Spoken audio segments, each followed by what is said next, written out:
Hey, what's up everyone? Welcome back to another video of mine, and today we're talking about Erased. So let's get into it.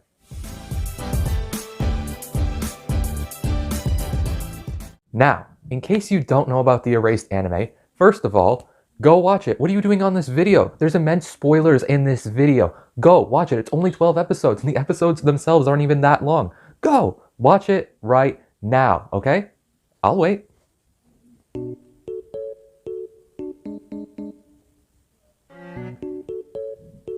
Is everyone gone?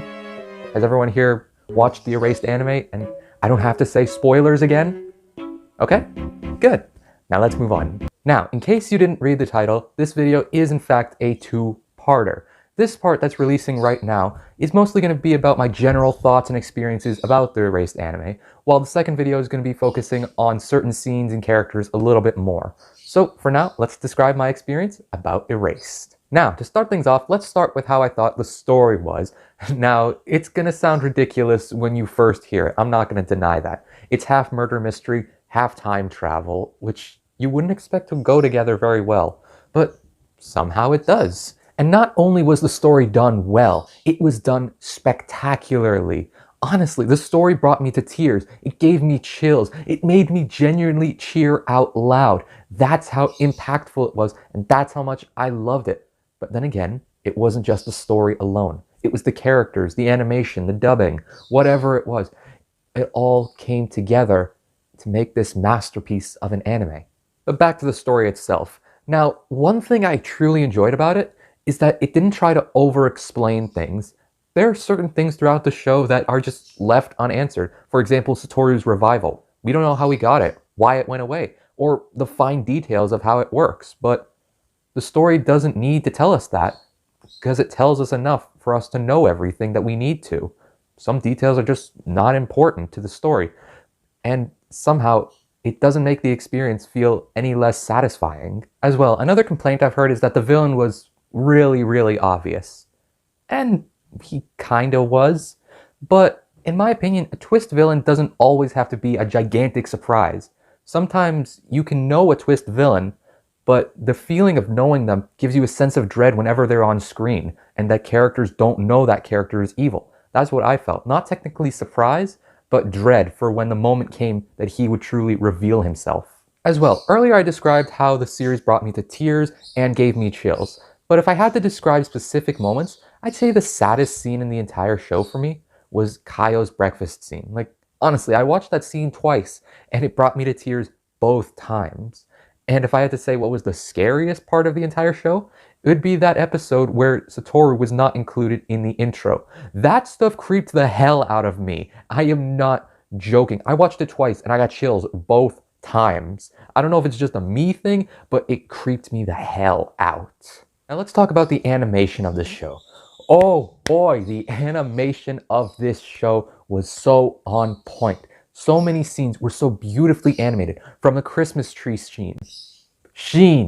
What the heck am I saying? From the Christmas tree scene to the reveal of the actual killer and the use of certain things like red eyes symbolizing evil. It was absolutely so well done. Also, another really cool thing that I really liked, whenever a time travel happened, the screen ratio would change. I thought that was a really cool detail, although I thought I was crazy a couple of times because I didn't notice it the first time. I had to literally go back and check. But still, a really cool detail. Next up, let's talk about the dubbing. And I don't have a lot to say about this because I'm not an expert on subs and dubs or whatever, but I watched the show in the dub and I thought it was really good. All the VAs perfectly nailed their roles. I felt genuine emotion in each of their lines. And honestly, some of them have done really good work. Like Satoru's English VA, at least, is Ben Diskin, the very guy who voiced Sai in the Naruto Shippuden and Boruto series. I thought that was a really cool detail, and I didn't notice it at first.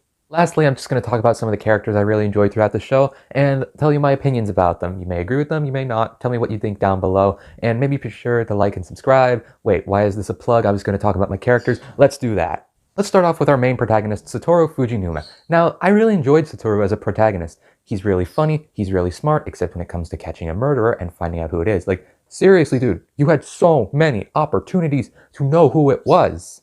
And he shows great character development throughout the 12 episodes. And if you've watched my Legend of Korra video, you know that I truly appreciate character development. Overall, I'm really happy with Satoru being the protagonist. Next up, we have Miss Fujinuma, and you guys can fight me on this. She is best girl in the entire show, alright? People are arguing about Kaio and Airi. No, she is best girl in the entire show. At first, I didn't like her very much, but by episode 12, my attachment to her was so big. And her growth as a character throughout the show is incredible. I truly appreciate her. I truly think she's one of the best moms in all of anime. And honestly, she's hilarious as hell. One of the funniest parts of the entire show. So that's why she's here. Wait, this isn't a top 10 video. Next up, we have Kaio. And honestly, how could you not love Kaio? She has so many heartwarming moments throughout the show, as well as being really funny and showing great growth throughout the entire show, even being able to stand up to her abusive mother. And as well, I'm going to touch a bit more on this in the next video. I think her conclusion at the end of the show was very, very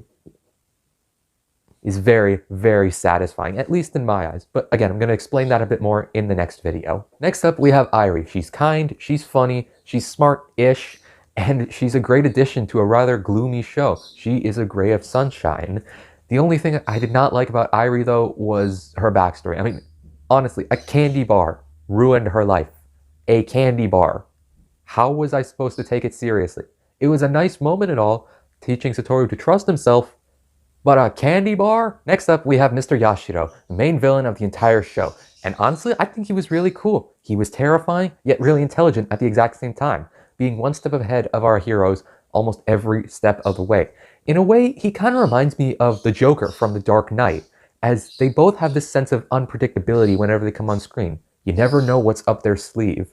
And yes, I know his backstory was cut out from the anime version, but to me, that doesn't affect it a whole too much. I still think he was really, really cool. Lastly, for now, we have Kenya, who is hands down my favorite side character in the entire show. Like, honestly, I didn't think I was going to like the guy very much, and for a time I thought he was the killer, but oh my gosh, Kenya is incredible. Just rewatch the series.